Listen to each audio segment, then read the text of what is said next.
sobrang lakas ng hangin at kung nata kagabi guys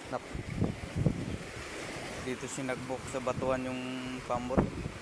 Sobrang lakas siguro ng kuwan, sobrang lakas ng hangin kagabi, tapos yung alon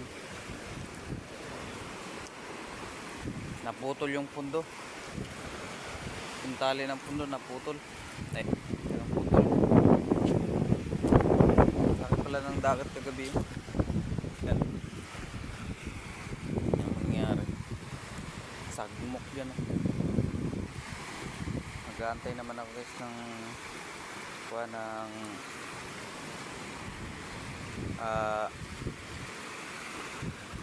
taib kasi kukuha ko siya ililipat. As sinagmok guys yan o.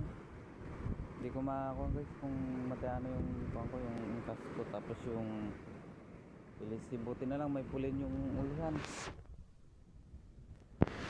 Yan guys, ngayon lumakas na yung pan, yung alon.